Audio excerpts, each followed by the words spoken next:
Cabo Tormentosa, the Cape of Storms, so called in 1488 by the navigator Bartholomew Diaz, later renamed by King John III of Portugal as the Cape of Good Hope, a place where journeys begin and end. It is this dark bastion at the southern tip of Africa which divides the warm Indian Ocean from the wide, cold reaches of the South Atlantic. This is a place of legend. These are the waters where the Flying Dutchman sails, condemned to beat out an eternity against the storms of time. A place where things may still be done by man if he has the head and heart to see them through. Today, the wind is light and the ocean leaden, heavy, as if both wind and water, though spent of effort, remain unwilling to give up this man in his tiny vessel, whom they have tested to the very limits of natural rage.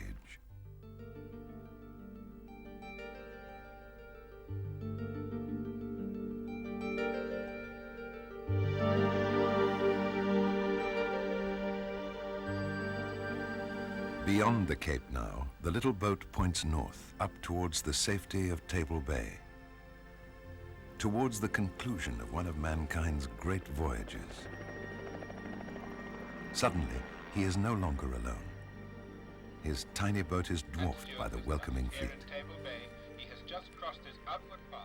When those boats started coming out, I actually tried to ignore them. I don't really know why. I couldn't understand why they would come out. I mean, who's interested in a man going around the world in an open boat?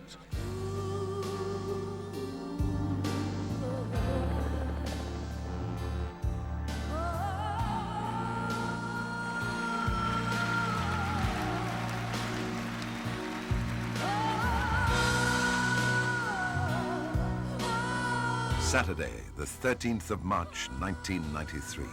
The sailor returns to his point of departure. Cape Town harbour has seen the passage of thousands of great sailing ships: Thermopylae, Cutty Sark and Fiery Cross, Moshulu, Archibald Russell and Law Hill. All here, perhaps, as ghosts, with all their sailors in their yards to cheer the arrival of the little ship which has inherited their water and their wind. His voyage, alone in an open boat, has taken him round the world. It has never been done, till now. The man is Anthony Stewart. This is his story.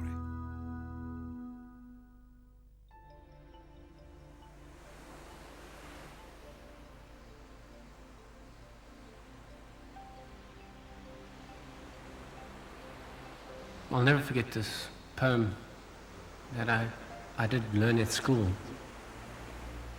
Those who dream by night in the dusty recesses of their minds wake to find that all was vanity, but those who dream by day are dangerous men, for they live to make their dreams come possible. My whole life I've been surrounded by people who want to do things but found a reason not to. When I was a kid, I decided, well, I'm not going to be that type of person. I'm going to go out there and do it. Ant Stewart's story starts far from the sea, deep in the landlocked interior. I grew up in the middle of South Africa, farming country, but I was very lucky. Our house was on the shores of a dam, and every day that I could, I went sailing. My inspiration about the ocean was just reading about the people, the famous people who had crossed oceans and the places they'd been to. And I was very fortunate that we finally moved down to the sea, and I got the opportunity to sail on the ocean and go to places that I dreamed about, read about. The dream takes shape to succeed where others have failed in the last of the sea's great challenges, to sail around the world alone in an undecked open boat, from Cape Town via St. Helena and Ascension to the Caribbean, from Panama to Polynesia and on to Australia, through the Timor Sea and the Indian Ocean, and then home down over the Agulhas Bank, the most dangerous waters in the world. All this in a tiny open vessel, less than 20 feet in length. The size of Ant Stewart's boat is determined by the lightness of his pocket. The basic design is that of a 19-foot day sailor from the board of designer Dudley Dix. Anthony came to me really after having bought the boat. Ant went to the boat builders and said he'd like to buy the plug, which they sold to him, and then afterwards he said he was going to sail around the world on this boat. And I was horrified because it was very, very lightly built, not intended as a structural boat. And Ant then went about fitting out the boat, putting in lots of watertight bulkheads and so on to get it up to the strength that would be required for him to do the job. The fitting out of the little hull took place in Ant Stewart's small apartment in District 6 in the heart of Cape Town. Finally, halfway through the building process, was asked to leave because I was making too much noise in a residential area. So I basically got evicted. The boat is built to the severest of budgets. The buoyancy in the bow is polystyrene, taped up in household garbage bags. The ballast keel is cast by friends in their back garden. Yet none of these and other desperate economies prejudices the integrity of the boat. Public at last, it represents such a radical idea that it whips up a storm of controversy in the sailing community. I always found that the worst critics were the so-called yachting or sailing experts. Actually, the odds were 50 to 1 that I wouldn't make the first island. But I actually laughed at them because I knew in my mind that I would make it. The 18th of February 1991, the man and his boat are as ready as they ever will be. But the intended departure date coincides with a typical Cape southeasterly gale. What does the port captain say about you leaving the port? The port captain's been very easy about it so far. He has had one call from an irate citizen who's worried about myself getting shipwrecked and then the government having to pay the bill. But I've signed a form saying that I want no rescue whatsoever.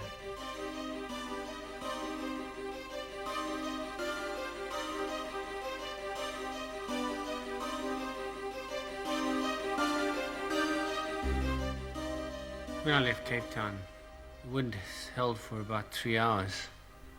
I remember, and suddenly the wind just died. There was nothing, it was flat calm. And I was pretty close to shore and I looked over there. And friends of mine who live right on the beach, I could see them going about their daily lives. It was starting to get dark, they were turning on the lights. I was probably watching TV.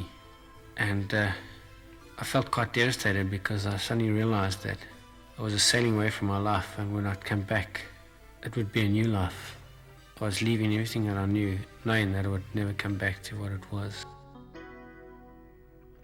His first setback is almost immediate. He loses his charts, the very basis of exact navigation. I ran around and compiled a whole lot of charts that people gave to me. 5 days later, those charts were useless. They were just complete pulp. And the only thing that I had left was a school atlas. If Columbus could have discovered America with very little navigation means, why can't I go around the world with a school atlas?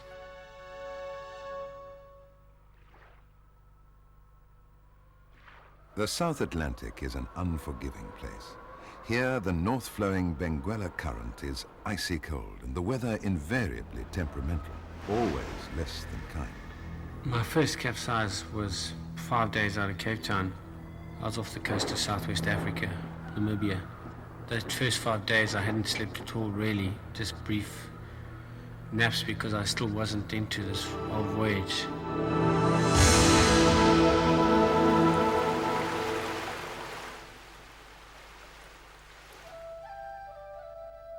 The Atlantic does not intend to treat him well.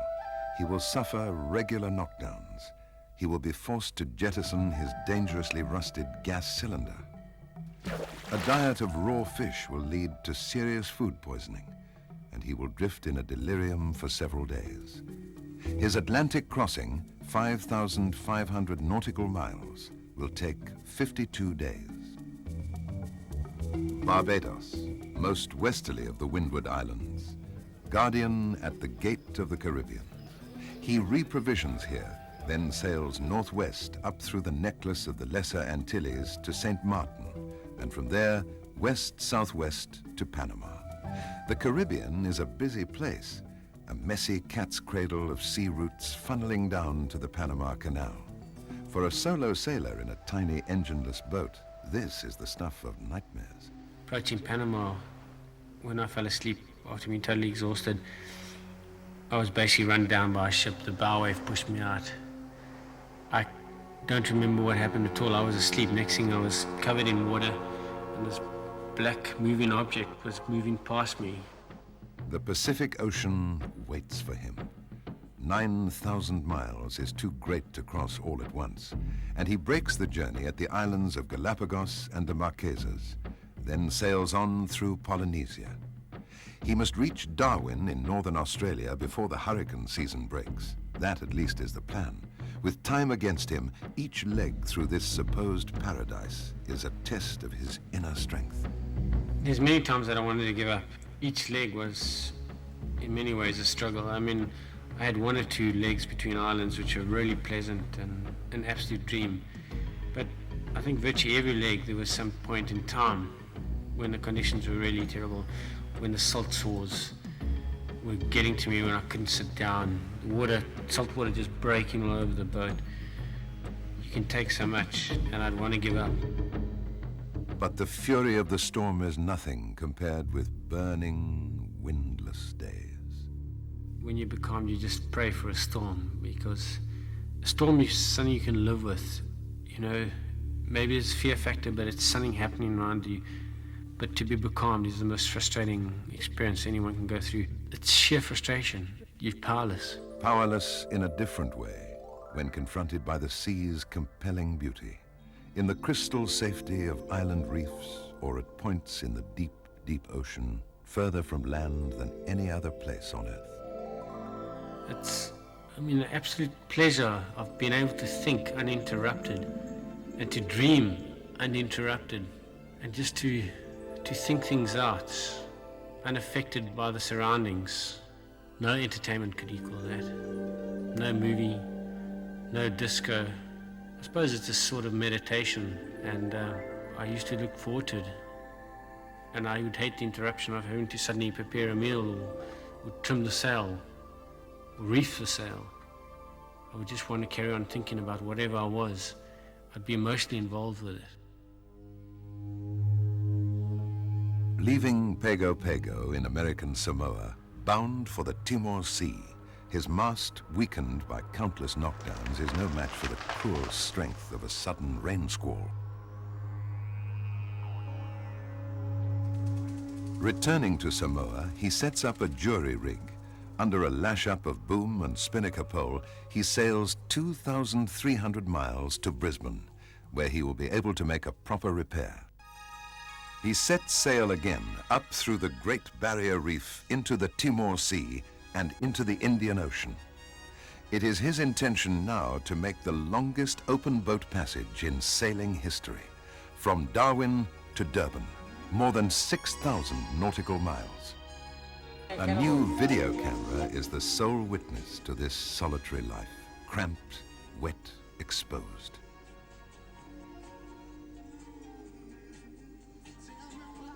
If you live in a city, I can see how you can suffer loneliness, but on the sea you can never be lonely if you belong there. Too many people sail for the wrong reason and they suffer terrible loneliness, and these are the stories you hear about. But the real sailors, people who love the sea, never get lonely, and I cannot recall one day in my whole sailing time, 260 days at sea, that I was actually ever lonely at sea. Oh, the song's pretty good. It's pretty irrelevant. He has an easy confidence now in his ability and in the integrity of his boat. It's as if he has made a pact with the natural world. He's no longer in awe of the water and the wind. 3 weeks at sea, and I'm still half human. I haven't changed much. As you can see, the wind's very calm. Done 2,100 miles, or just over. Today was a very bad run, but what can you do? But how much left? Got 1,500 to go to the Comores. So not too bad. 3 weeks at sea, and I'm still need to shave a bit, but can't afford the razors.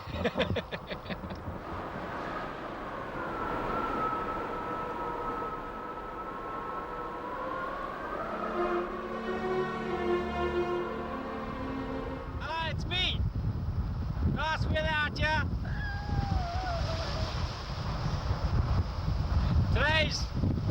Friday, 26th of June. Oh. And hey, if you're playing all night like this, I haven't died down today. Doesn't look like it though. 52 degrees east, 9 degrees south. North of Madagascar to windward of the Providence Islands. The wrath of the Indian Ocean rips the rig out of his boat, and 5 frightening days and nights of storm follow. Force 8 and above. In his path lies the uninhabited sandbar known as Surf Island. There is no avoiding the inevitable.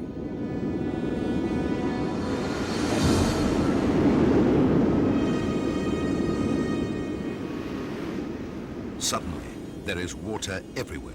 There are sharks in the storm-battered lagoon. He hits out at them with a marlin spike. He remembers little until he reaches the beach. I wasn't ready to die when I saw that reef. I didn't want to die. There was so much still to do. And I thought it was unfair. I wanted to finish the voyage. Once I decided that I couldn't get away from the reef, well, I just accepted it. In the morning, the winds subside. The damage is total. Of the stranded boat, nothing but the hull remains.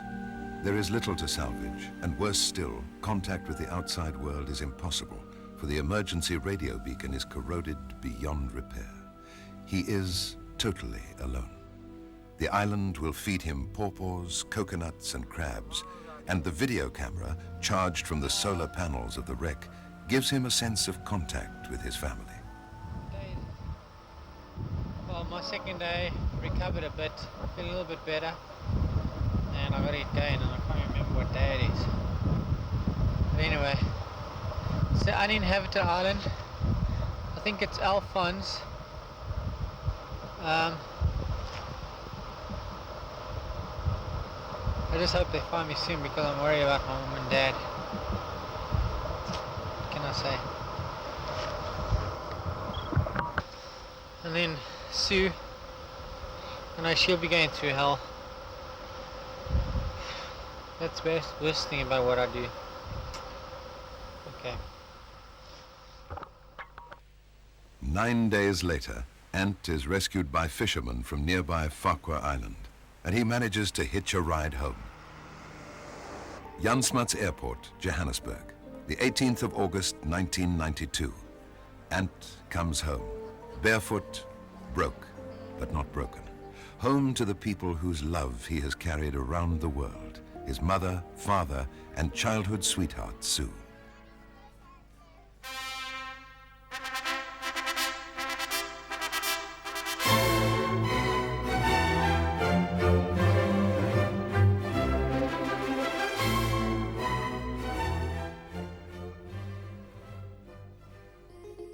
The same good fortune which brought Ant home brought back his boat. The fishermen who rescued him returned to Surf Island and retrieved NCS Challenger. They had wrapped the abandoned hull in a fishing net and towed it 450 miles to Mahe in the Seychelles. Their explanation? We are sailors, so is he, and this is his boat. From Mahe, the wreck was shipped home to be rebuilt, the old boat made new, improved by the knowledge gained over 23,000 miles at sea.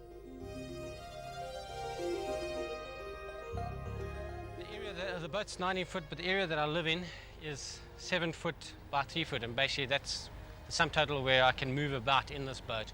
I don't go up front because it's too dangerous. I don't have the guardrails to protect me, so I've got to stay here and keep low down so I don't fall overboard. This is my basic sleeping arrangement where I'll sleep when I need sleep.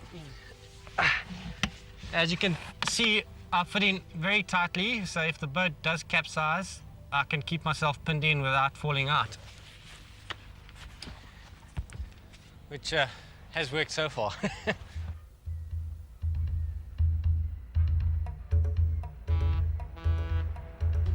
Diego Suarez, Madagascar. The Sandra S. weighs anchor. Bound for the Comores, she has agreed to drop Ant to windward of Surf to pick up his track. Ah, hello. Come on, wake up. Maybe this'll help. But 23rd of November 1992, the Sandra S reaches a point southeast of Surf. By sailing north, Ant will cross the path of his storm-racked drift. It's hard to explain to people what you actually go through out there, being totally exposed. And yeah, I must admit, I'm really nervous. I'm going back to the area where I nearly lost my life. So I'm pretty nervous about going back, and being cyclone season already, I am scared. At midnight, the launch in a deep sea swell is not easy. A mistake made now will put an end to the dream. Into the water, into the darkness. Too late for second thoughts. With the coming of dawn, a serious leak develops in the sealed rear chamber. Rather than return to Madagascar, he sails on 450 miles to Yacht, bailing constantly through a saucer-sized aperture too small for anything larger than a mug. So what I did was build a wall around you. I just bailed like hell, and I finally won the battle. I must have bailed out about 200 liters of water. It's a little bit frightening. Leaving the Comores is difficult. He has been given nothing but help, shown nothing but kindness.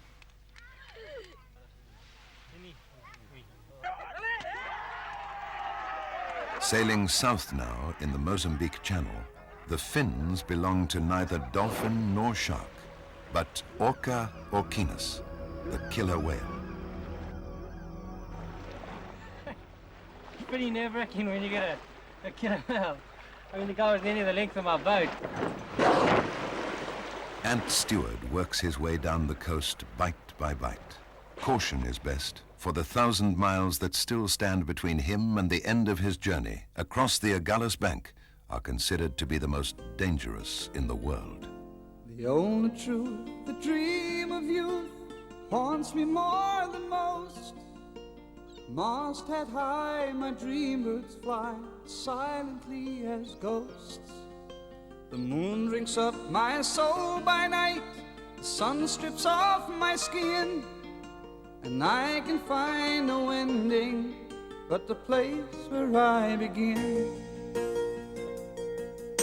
The only truth, the dreams of you, so easily are lost. They disappear, replaced by fear if you wait to count the cost. The truth of life cuts like a knife where the water meets the wind. My life is fixed somewhere betwixt the water and the wind.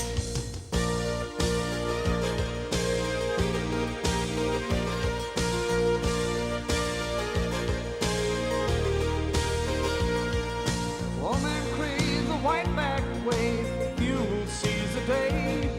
In dust-dried beds with dream-filled heads, they sleep their lives away. Well, I will fly through sea and sky, so far from men and land, where even time is bending within the helmsman's hand. If only she were here with me, where the water meets the wind. My life is fixed somewhere betwixt the water and the wind.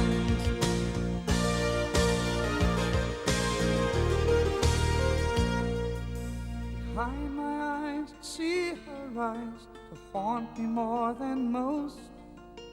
Masthead high, the dream birds fly that love me more than ghosts. The moon drinks up my soul by night, the sun strips off my skin, and I can find no ending but the place where I begin. He's got that one thing that he's done that no one can take away from him. The personal satisfaction of achieving his own little goal. Actually, it's not such a little goal. It's quite a big goal. What has he done? I mean, he's had a very nice time. He's seen places he would not normally see. He's lived in solitude. He's enjoyed himself. He's experienced fear. He's experienced risk. And when he lies in the bed, he's going to say, have I done everything I want to do? Have I done everything? Have I enjoyed it? I'll bet his answer will be yes. Single-handed sailing has got to be the most selfish thing that a person can do. You basically deny the rights of other people, rights that they have to you, your family, your wife. And I'm very aware of this. selfishness, but it's something that I have to do. I have to go away to be alone. You come back more compassionate, more considerate. To realize the fact that I could die out there is something that I hope my wife could live with and understand that it was something I had to do.